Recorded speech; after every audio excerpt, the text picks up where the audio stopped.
Good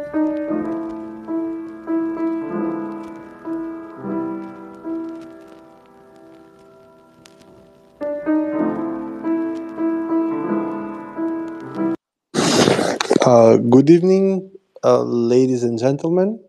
The current space actually is a surprise rather than Easter egg, let's call it like this, due to the obvious search and destroy ploy from the Russian Federation towards the Ukrainian air defense assets. I think you all have seen what has happened the last 12 or 14 days. I think that the sequence of destruction of Ukrainian air defense assets is longer than the 10, 12 days that have shown, but it's actually extremely positive, and especially the last video of the annihilation of a fraction of a Patriot Pack 2 battery shows that the Russians are literally hunting them. And we've seen everything from basically this part of a Patriot battery to P-18, Gravestone, S-300 TELs, NASAMs.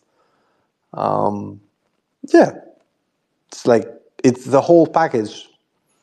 And this makes me actually want to chime in about what is going on and why suddenly the Russians are waking up to the dangers of air defense. I will not lie, I think the attempts on multiple assets of the Russian Air Force, be that A-50, EL-22, Su-35, Su-34, are obvious I'd say incentives for this SEAD campaign. But what is extremely weird is the success they're having.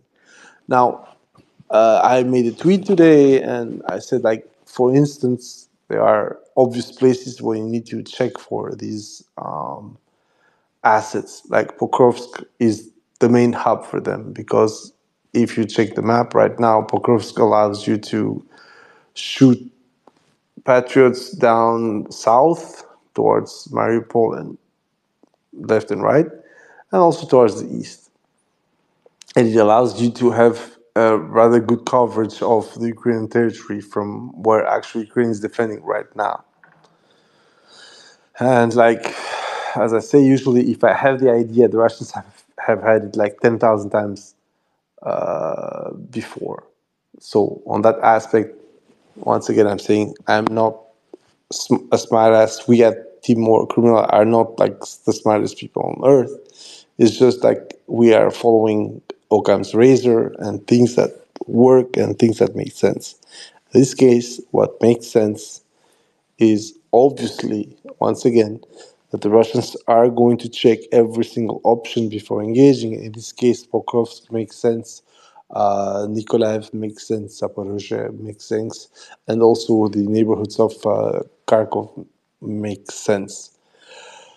I hope for both sides that this was a fluke, but this level of distraction, the follow-up and so on, make me think that it's not a fluke. We can speculate on what makes this suddenly so effective because, I mean, you guys saw the hit. It's in the goddamn middle of the convoy, and it's an absolute annihilation of whatever was there. But it also shows what I actually told you guys for a while. At some point, the ISR game is going to start being leveled. They're not going to be equal, not without the Chinese literally giving the Russians access. But you just need to level the playing field to have the same kind of quality of ISR that the Americans afford to the Ukrainians. Because that means that a lot of things that the Russians cannot see directly are seen, the same way that a lot of things that Ukrainians cannot see are given to them by the US.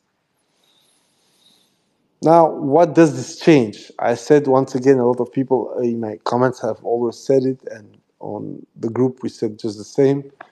The Ukrainians are facing catch-22. Is that either you let the Russians bomb the shit out of you, either you try to do something about it.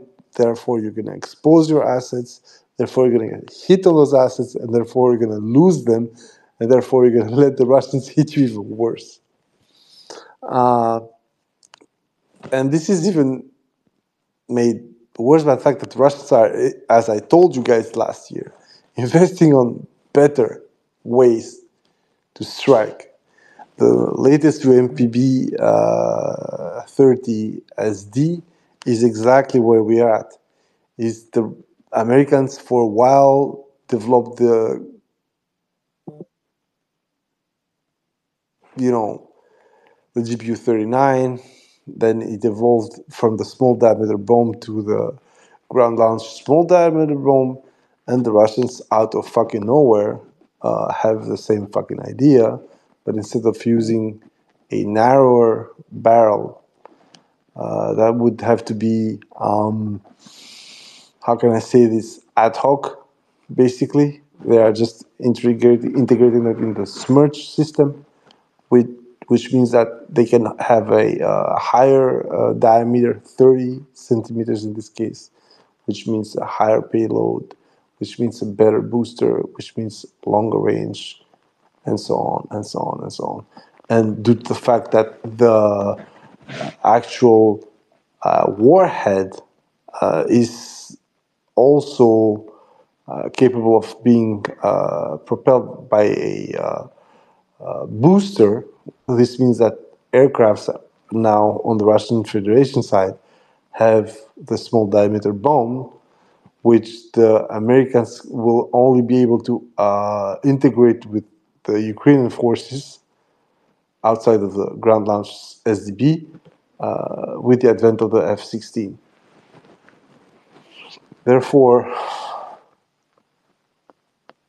we have a side, the Russian side right now, which, that we like it or not, if we want to be honest, is making fucking strides. And this advantage, this advancement, this evolution, this progress is being seen everywhere.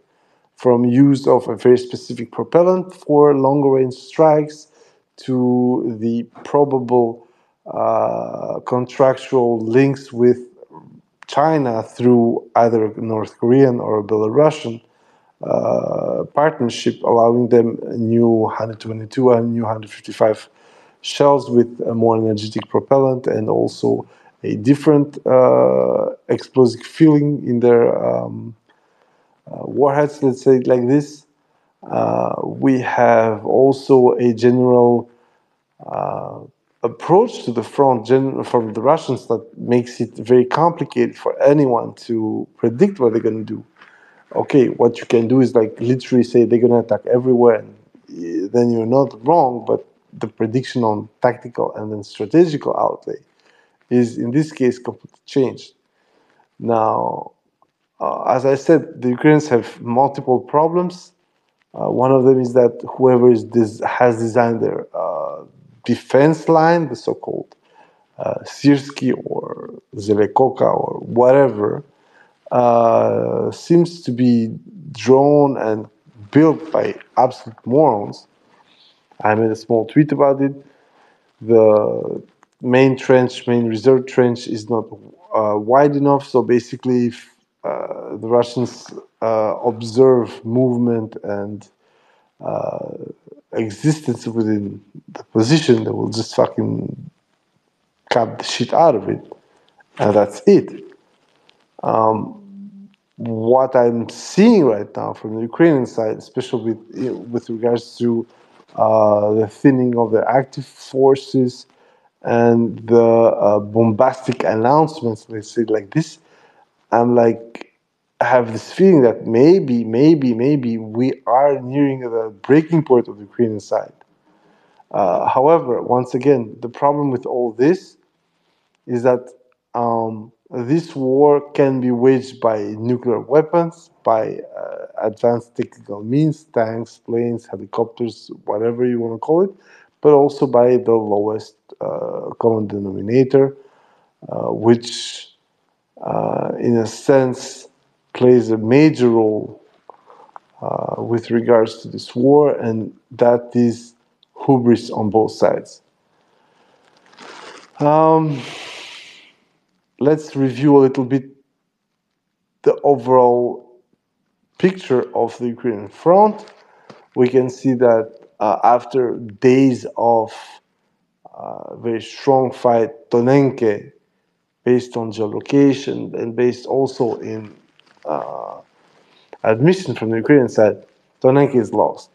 Once again, we're speaking about a speck in the universe, but still, given how this universe is designed, we can see obviously that the Russians are making huge strides when it comes to ISR and also execution. Because sometimes, we saw the video with HIMARS that was seen late 2023, and nobody could actually hit it because the HIMARS was detected too late. This, however, has completely changed with the current view that the Russians doing. I'm not saying like suddenly they are God and they have been given with you know, a way to deal with the overall problems of the Russian military, which are once again numerous, but are becoming shorter. The list is becoming shorter by the day. Where this idea that the Black Sea Fleet can be just given away. And as I said, the Ukrainians are bloating and bloviating about control and how they have stopped the Russians from being like sea. This, of course, is bullshit, given that a lot of that capacity needs to be sustained via boats and so on. However, once we look properly at what's going on with the overall views that people are having this affair of course, you know, this whole logic where you see the Russians, for some reason, panic at, you know, the potential counteroffensive, panic at words of Macron, but at the same time, they just zap out of the map a whole remnant of a Patriot battery. This means that, as I said, the issue is that we are not in a place where we can speak about truth or not truth, but the best we're gonna find out is that there's a reality, but it's not for all purposes of the truth. And this applies a lot to what the Ukrainians are doing right now. As you may have seen for now a while, the Ukrainians sold day after day shutdowns of Su-34s left and right. This, of course, was funny, especially because a couple of names and a couple of informations were completely bullshit. But then we started to have this testimony on what was happening to Ukrainian assets, and well, in the form of a huge Ben Iskander obliterating, let it be a caravan, let it be a hardened place, let it be whatever. So suddenly we are seeing a very, I'd say, clever and, in a sense, manipulative vision from limited parts of Europe. Well, the issue is this. Suddenly someone woke up the Russians, and suddenly, I'd say, the attempts on the Russian Federation Air Forces led the Russians to literally lay most of these assets to waste. And they have done this by a very basic plan, which is create the need for a reaction on the Ukrainian side, take advantage of that reaction, and then basically mock the side that was supposed to be the very big next thing. As I said, this thing is going to continue like this because despite the successes that the Russians are having in finding and hitting this AD, the biggest problem that we have is that once again, apparently there is a way of repairing smaller cars, but also, you know, the whole logic for this movie that we're seeing right now, which is annihilation, has a lot to do with the fact that the Russians have decided that finally something that did it by, short stints, which is SEAD, is going to play in the best way ever. And one thing that I checked is that suddenly the Russians are thinking about heat insulated equipment that they could apply to the current drone force, but also that generally the Russians seem to be in control of what they can control. Contrary to what Ukraine, which gets all uppity and thinks that she can basically not control either. Then when she starts scrapping for weapons in different countries, but also, and this is the most important part, when you look at it from where it's coming, you see that either the PR was lacking, I'm not sure about it, either instead of the PR, the shop that, I'd say the office that created a lot of fakes on the Ukrainian side is now mute for 24 hours. We know the situation with the Patriot, and we have no comment. Let remind you that most of the NAFWIs were blowing steam out of their asses because after the loss of at least two ships, the Russian high command didn't, start to specify whatever. Anyway, this was the PR part. This was also why the Russians are going seemingly after air defense assets on the Ukrainian side, and it's pretty simple, as I said. First of all, it's a real hindrance. Second of all, those added assets that were baited out of hiding allow the Russians to, scratch a very valuable asset for the Ukrainians, but also a very huge barrier and control gap for them, their own UMPK modules. Now we have UMPD, which honestly, from what I'm seeing right now, is a roughly 70 to 110 kilometers gliding bomb, and probably with a rocket booster for either Tornado or Smerch, is going to push this ordnance probably beyond 180 kilometers to 200. This, once again, is a huge advantage because unlike the system that was provided to the Ukrainians, the ground-launched small diameter bomb, this one is produced in Russia. And the few tests that we're seeing seem to indicate that the thing glides far away. And this means deep behind the Ukrainian lines. So, what does this all mean for the war itself? Surprisingly, very little. The effect of a potential shutdown would be, valid and effective after a few weeks of this continuation of the bombardment campaign from the Russians without real opposition from the Ukrainian side. So, as I said, let's wait. But if things appear to be as they seem, the Russians, with one stroke of a pen or a brush, just erased a huge headache, especially the given location. Is there going to be a second radar with more test zone? It doesn't really matter at this point. Because as I said, once the drone finds you and you get a hit aimed by the same drone, it means that you are being watched.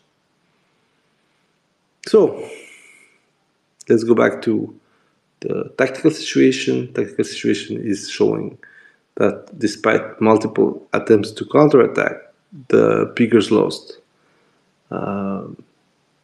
multiple small hamlets in there, including one that is very important to the Ukrainians, which is Tonenke, that gives access both low and high towards Semenivka. We're speaking about Avdiivka area, of course. Now, as we heard, there are supposed to be surprises. These surprises are actually the couple of drones that are being sent to disrupt Russia's industrial complex after hitting a couple of refineries. Now they're trying to stop steel and metal production in Russia. This, I'm going to tell you guys, is fucking madness. Not as much because you cannot stop the production in Russia, but because the drones being used are going to work 1 or 2 times. And then after that, they are going to stop being any kind of value-added asset. The drones being used that were used most recently in Taganrog against the Beriev Corporation were small, just slightly smaller Bayraktar shaped and sized drones. And we have seen that a couple of them were shot down, but others were a bit more, I'd say, complicated, most probably because they are hiding behind their own tracking path. This is something that the Shahids have done multiple times in Ukraine, where your air defense, especially missile air defense, will engage the head of the, let's say, caravan and completely ignore the second one because the noise and the radar reflection is going to be lower. So basically, the opportunity to hit whatever is flying towards their position is being lost. So suddenly we discover the Russians have good PR. I don't think so, but in this case, the PR was absolutely on point. And suddenly we discover that, contrary to what was said by multiple supposed sources, especially pro-SEAD sources, let's say that places like Berdishi, Tonenke, and Orlivka would take weeks to be captured. We are seeing that, in fact, the Russian forces are advancing. There is a official announcement for Tonenke that has fallen. We have seen flags on Tonenke before this date, but generally, this is the point we're going through. The war is going to be endless with the kind of disposition we have right now. So either Russians are going to start mobilizing, either Ukrainians are going to start mobilizing and receiving more assets. But in general, the thing is that if the trend keeps going like this, if the situation keeps going like this, Ukraine should see itself in a very great danger roughly around November, October. Not as much because every line will crumple and, just disappear, but simply because is this a commentary I'm going to do very soon, simply because you would need the manpower to achieve what you want, given the wealth that you theoretically own. In this case, I would, I'd say, insist on the fact that the overall picture, when it comes to, I'd say, the war, seems to be extremely wrong. We both have seen, and I posted a tweet regarding that, The Institute Study for Bullshit posted the fact that suddenly Russian whatever vision had made sure that the bridge towards, in this case, Kherson was closed. And it was closed due to, basically, according to Germany, it was basically close to the fact that they do not have the personnel trying to actually be part of this interrogation. The biggest issue, once again, as I said, is that the Ukrainians do not seem to have a choice. Multiple tweets went to the multiple threads that I made for the annihilation of the back battery. And yeah, it's true, guys. Like, they're forced to move them up. They're forced to try ambushes. They're forced to try and shut down planes because those are the scourge right now for the Ukrainian army. And then there's also the perfect thing when it comes to the UNPK. You don't need a salvo of Smerch, although we don't know, right? And then once it, like, the whole system is starting to work, I do not think that for whatever reason the Russians are going to start, throwing away something that's literally their victory to lose. Let's say it like this. Now, the most important part, and this is the part where I want to be very interesting with how things are going, is that once again there is total silence on the Ukrainian Ministry of Defense about what was shot down, what was destroyed, how, when, which length. And once again, giving this information or not doesn't make really sense because there are people who are going to do it anyway. They're going to geolocate the positions anyway. And therefore, most of the time, okay, it's not going to be your case because you didn't have the time to, understand the logic, and right away people are flying with what basically are Ford Pintos of the ordnance world. Once again, I would suggest and insist on you guys having a soup.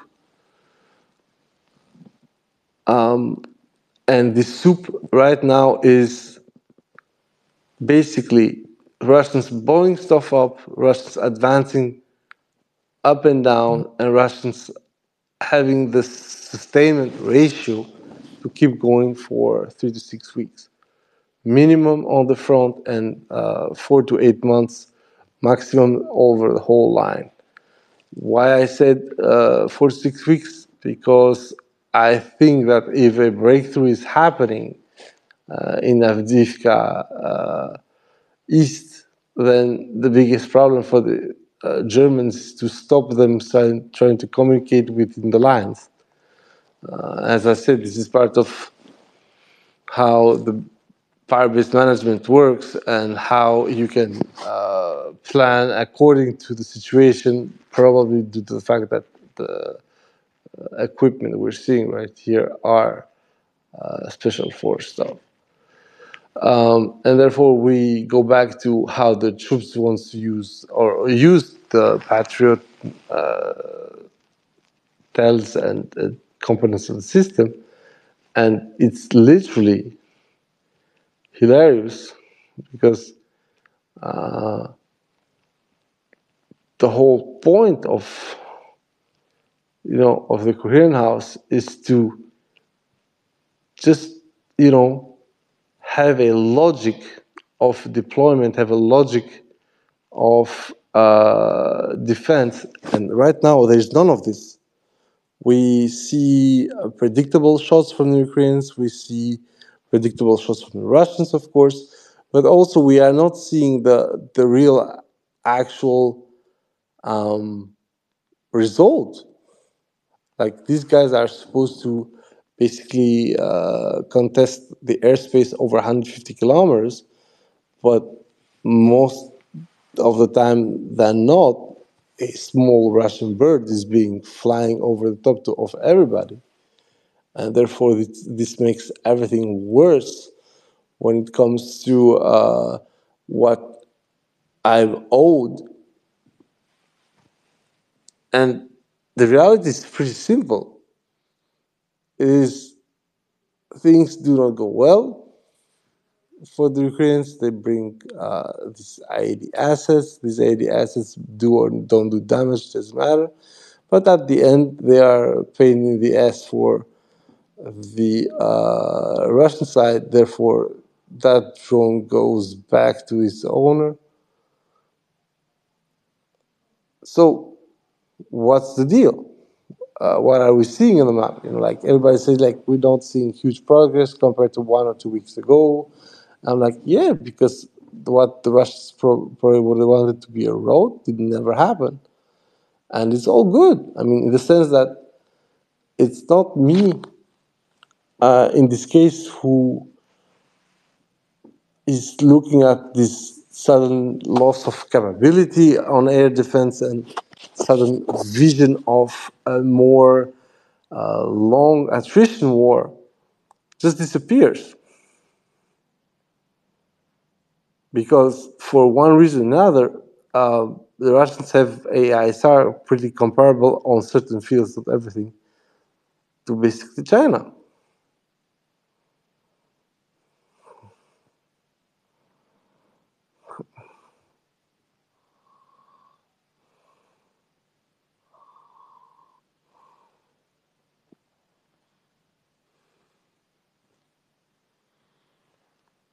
So let's go back to the basics right now. The basics are right, that the Ukrainians have been losing a lot of AD. This AD, especially the last couple of ones, is irreplaceable. This is not helping in the soft belly of the Ukrainian army, for which they are fabricating bullshit about hundreds and hundreds of VDV killed. Like, honestly, this is the biggest problem I'm having right now, is that how is it possible for someone higher than the attempts that the basically Ukrainians have been doing for a while right now, how is it possible that the Russians are finding a way to go through? How is it possible that the Russian ISR is so good? I will not give any kind of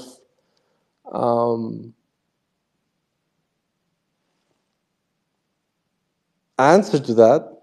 I'm just going to say that I said to you guys roughly mid-year last year that a potential leveling of the field is going to happen, be that by China, be that by their own power, but the Russians obviously have advanced in some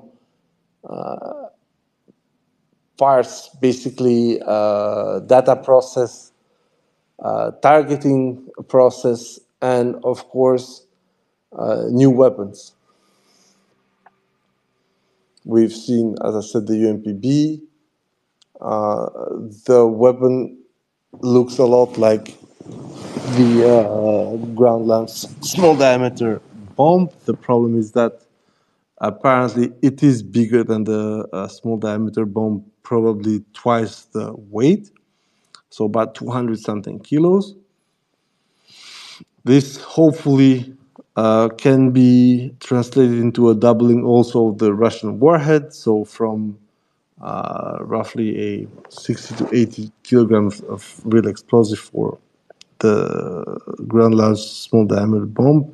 I hope we can be at around 150, 160 kilograms worth of explosives, and this makes it a very nice proposal generally for the Russians right now. I think that with the depletion of part of the line towards Zaporozhye, also towards Bakhmut, clearly shows where the problem is with the ongoing of this war, and why, despite every single piece of element of evidence being there, the Ukrainians and the Americans thought that it would be nasty and nice and everything to wait until the Russians actually start having their own production by 2024.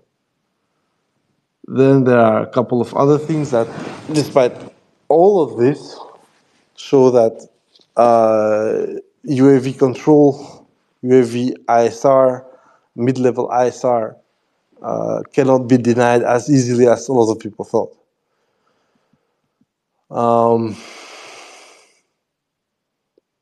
My biggest problem with the whole logic right now when it comes to I'd say, general appreciation of the situation. If you're a Zig right now, you should be very happy despite the loss of a ship. You should be very happy because they managed to nail, probably, as I said, due to the fact that there were many other visions to how to deal with this air defense. And it's true that for a while they were basically boasting everything, and this probably put the scare into one top brass too many on the Russian side, and we had this idea about how to hunt this Patriot battery. Then the advance towards, as I said, Tanenka or Livka and Semenivka is being steady, slow but steady. Is it painless? As I said, no. And people like to admit or refuse things that are, I'm sorry to say, guys, pretty obvious. And I think we're going to find out a little bit more about the UNPK head that was intercepted. Now, on the technical aspect, it's something I wanted to do for a long while. The difference is staggering. It's an absolute view of how things should have been 2 years ago, but now we're seeing that the Russians are scrambling to accomplish all their projects. And this means, unfortunately for a lot of people, that these projects are pretty much viable. I'm saying this for UAVs and UK UCAVs, is that the prototype of one of the Israeli, I'd say, intelligence drones had been leaked, and there's no explanation of how it went under the rug. We don't know what was stolen, what was given, and so on. We just have like a couple of notes from the guy who did it. But at the same time, this kind of, attempt to go beyond what's public and what's professional bears fruit. We have Dave's story recently on Instagram. We have generally a huge amount of female personnel helping us when it comes to from the plate to the stomach. Well, this is exactly what the Russian leadership is doing with hunting down and destroying the alleged Patriot, and of course Sarmat not being too far, which is just like its perfection.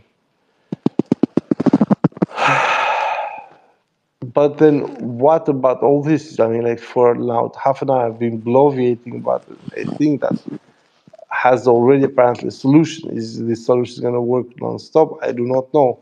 I hope yes, but probably the Ukrainians are going to find a way to go past it. However, and this is the biggest problem, is that it doesn't matter how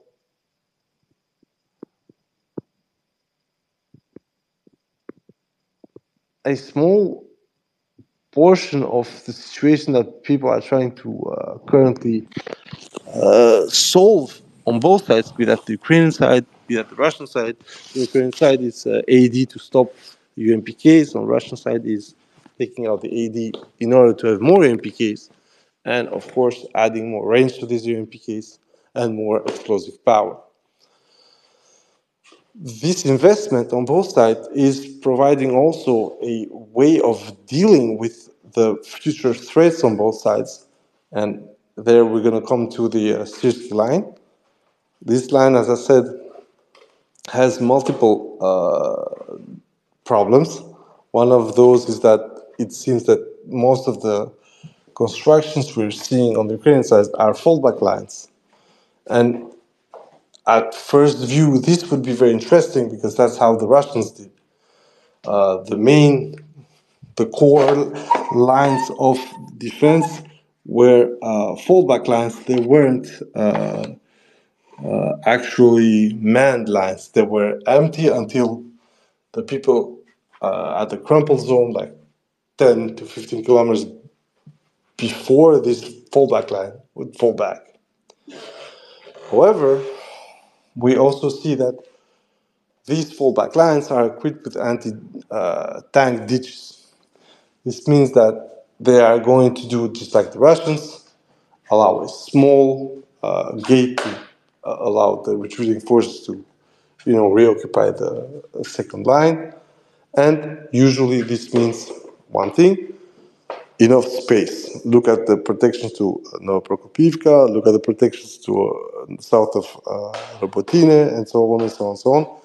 Leitmotif of all these protections is enough space to deny the adversary that with a single bombardment it would take out your trench. What I'm seeing from Ukrainians right now is that for as long as they're not going to be able to control the sky over there between 50 and 70 kilometers, these mass fortifications that are being built are just going to be drawn in fucking explosives and glide fucking kids. Therefore, first of all, my mood is good. Second of all, I would like for the Ukrainians to make this thing more challenging. Why I'm saying this is that the Russians, if indeed this whole logic is being sustained and they're gonna fucking man these lines, and not gonna let them rot, this allows the Russian side to just bomb the shit out of it with a standoff distance, which means that, as I said, the both three fallback lines within this main line are within 25 meters, which means that if you manage to lodge a full gamut of UMPKs, so let's say a package of two Su-34s dropping 4, that's 8 UMPKs. If it's 500s, you are looking at 300 by 8, 2,400 kilograms of explosives. I do not think that it's gonna be all that cool for these people on those trenches, concrete or not concrete. So this AD war is probably going to show us what's going to happen in the future. And in the future is that the Russians, now they're going to start to take out very valuable assets like air defenses. They're going to start flying, maybe not closer, but a lot more aggressive, dropping UMPKs that are going to reach from a contact line 20, 30, 40, 50 kilometers. And which also mean that, as I said, they don't need to be precise, they just need to be good enough, close enough in order to expand their axis of destruction thanks to the rather large gliding bombs that the Russians are using here with a lot of success, obviously. Otherwise, these anti-aircraft assets would have been pushed to the position where they were destroyed. Now, in order to finish this as a gibberish, because honestly this space is just based on the fact that we have trolled the Enough with retards for the whole day today, thanks to the footage released by the Russian Defense Ministry. People need to understand four things with the upcoming Ukrainian defense forces. Unlike the Russians, Ukrainians are building these defensive lines on a rather flat land. I pointed out with the map that it's rather seam going towards the river and protecting Zaporozhye. Probably those works are going to be extended both north and south, so we're expecting a lot worse. But one of the things that is going to make it impossible for Ukrainians to sustain those lines without a solution for the UMPKs or air bombs or whatever is going to be thrown at them is that they are currently unable to stop a basic Zala or super cam going 60 kilometers beyond the line. Localized ISR is going to make life extremely complicated and difficult for the Ukrainians because when you hit a column of Patriots, there is no problem to hit a stationary defensive line. And given whatever we're seeing, the protection is going to be minimalistic. Now, this is not to make us cocky, but it's obviously to show us exactly where the problem sits with the Ukrainian defense forces right now, and of course with the Russian military. As I said, and I told you guys before the end of the year, last year, the Russians are going back to where they were supposed to be 20, 30 years ago. And of course, they are doing this through a literal trial by death, not even by error. And it is, in my opinion, delivering huge results.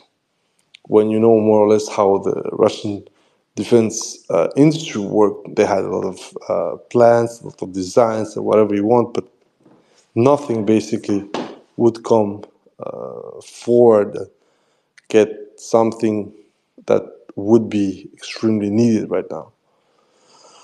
However, we are getting to the point, as I said, that for every single solution that would be more elegant, more also workload intensive, Russians came up with half-baked but functioning system.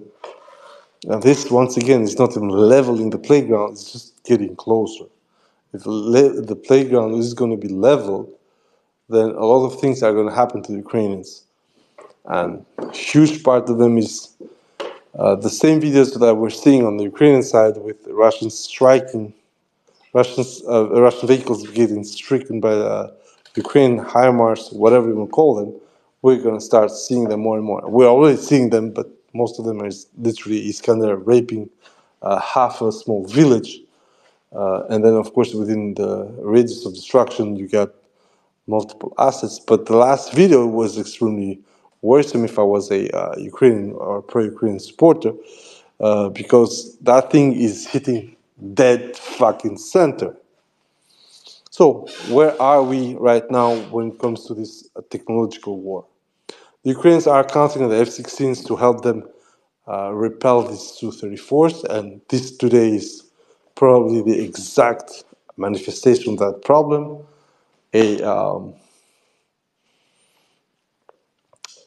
system was making life miserable for Ukrainians. The solution was to bring another system to counter the said system, in this case Su-34s with MPK. This system lasted like 10 days. So our problem right now, it could be a bait, it could be a strategy, it could be whatever you want, but the reality is that you are fucking a half a Patriot battery short.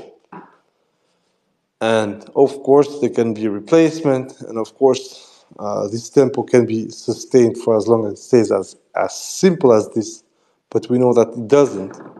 We know that, as I said, a couple of points were taken on the West Abdivka front. Novomikhalovka, in my opinion, is as good as done because the Ukrainians haven't managed to repel any kind of deep in the city assault. And of course, as I said, Ugledar is not feeling well. There were a couple of videos when you had UMPK hits within the huge, I'd say, Sovietic buildings, the skyscrapers in this case. So generally, we're going to have more of this rinse and repeat. And of course, infantry is going to be lost. Vehicles are going to be lost because that's the FPV problem for everyone. But for as long as there is no stopping what's coming from the sky, the Ukrainians at most are going to turn the situation war into a generational destruction process. So they're going to just throw meat and meat and meat and vehicles from the west, or vehicles are going to fucking buy somewhere. Anyway, this equation right now is going towards the same point, which is at some point Ukraine will not be able to sustain its defensive offensive positions, and we could well assist to a route locally, like the Semenivka line is going to fall, and then people are going to find themselves running for the Kalivka Reservoir, which is the other line, the third actually, but it's the other line. So, in few words, and for me to stop this trolling space, one, Ukrainians, of course, got dicked. They tried something to defend themselves from MPK. It failed. Second of all, the Russians obviously have some kind of ISR input from someone else. And this, thank God, was already the case through a apparently Prigozhin China or a Chinese business corporation deal. Now, obviously, there are things that, as I said, make you tilt, but the way how the Patriot battery was blown up, it showed that these guys were waiting for them. They knew exactly where to strike. It was a time critical target.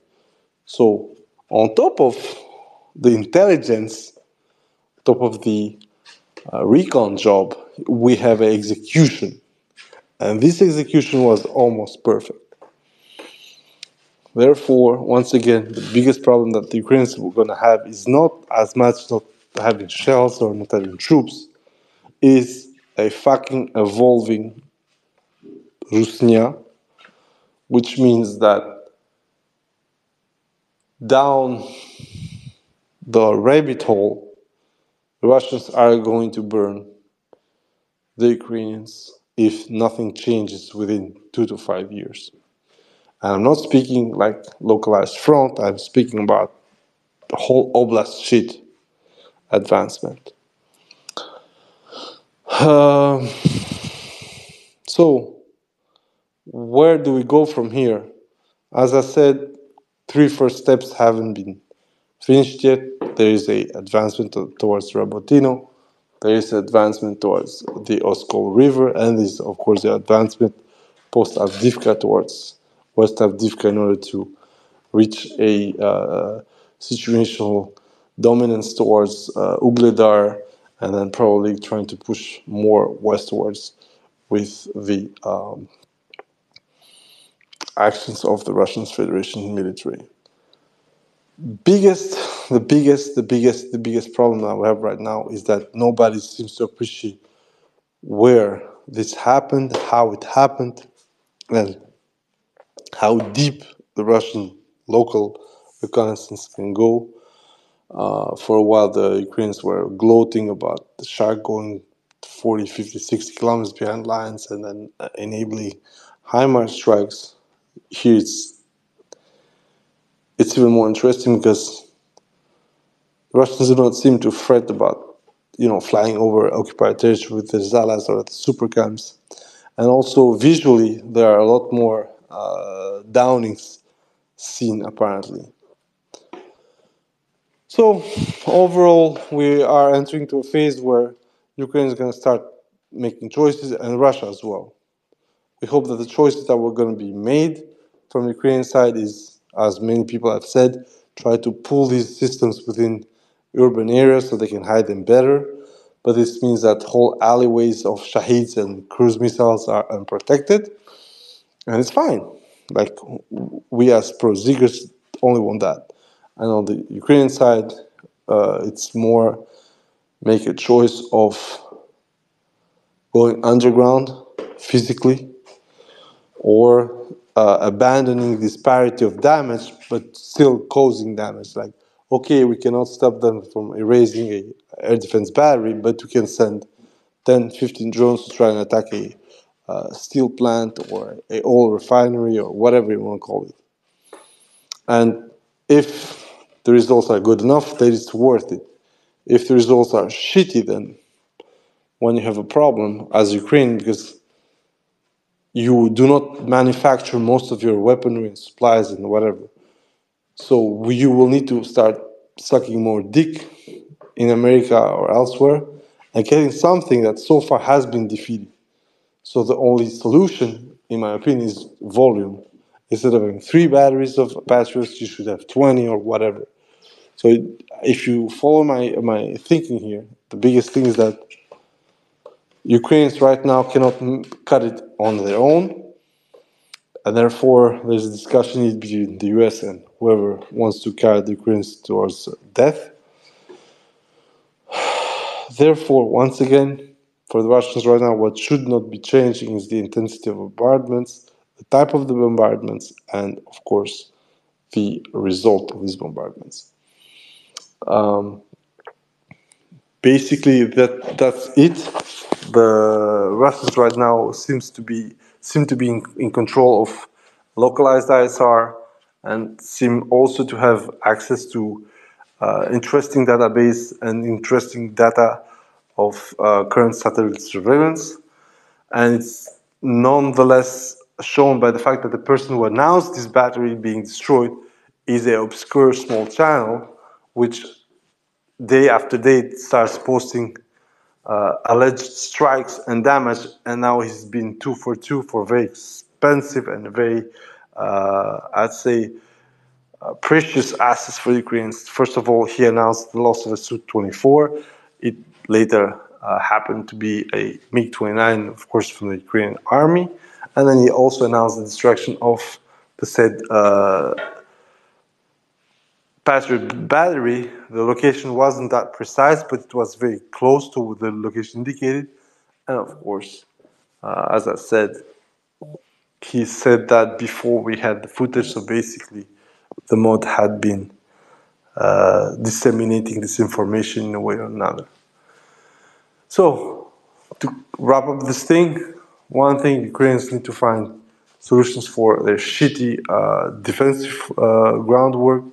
2, for their lack of opposition towards deep threats from aircrafts.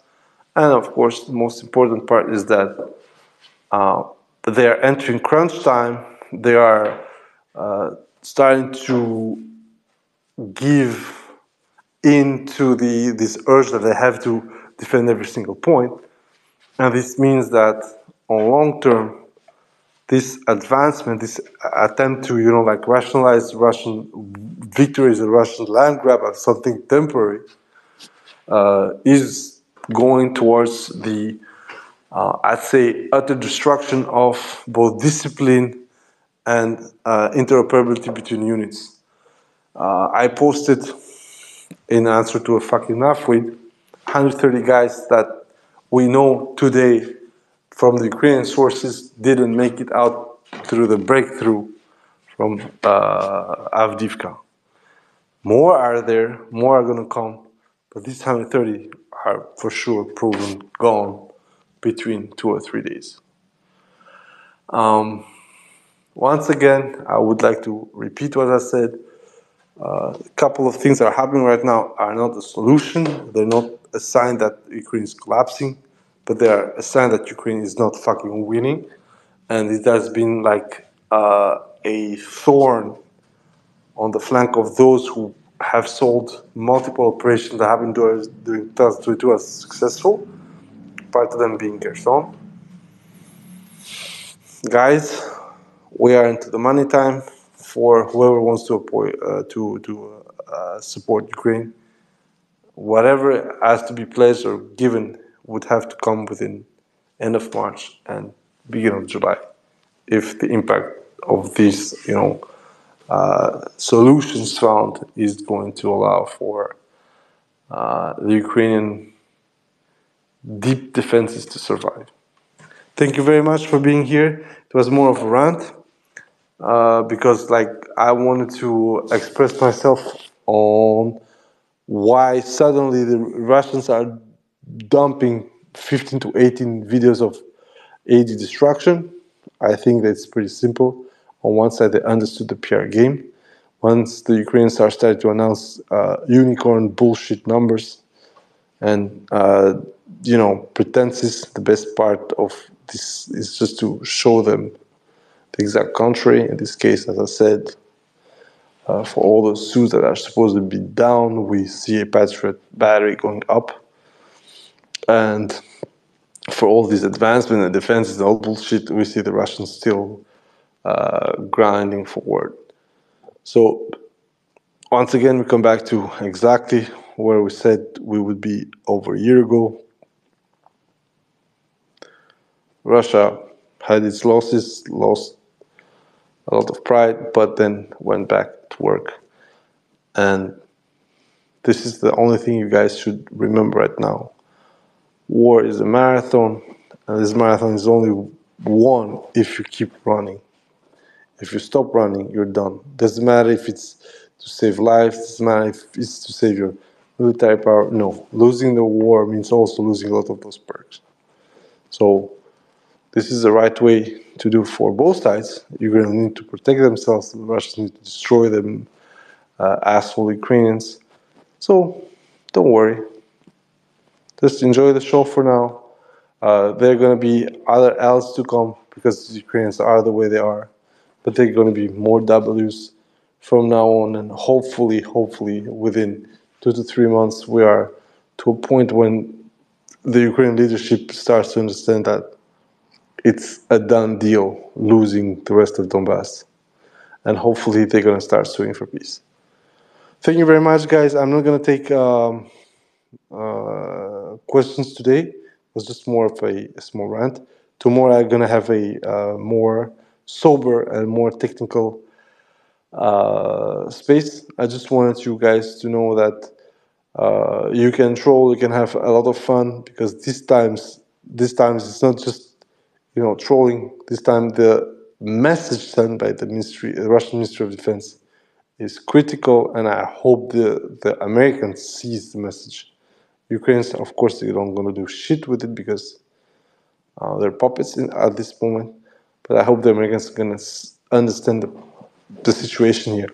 That if lowly Russia can find your fucking shitty Patriot battery, bigger guys can, better and harder. So I'm not once again saying the Chinese let the Russians have a view on the satellites, although I believe so.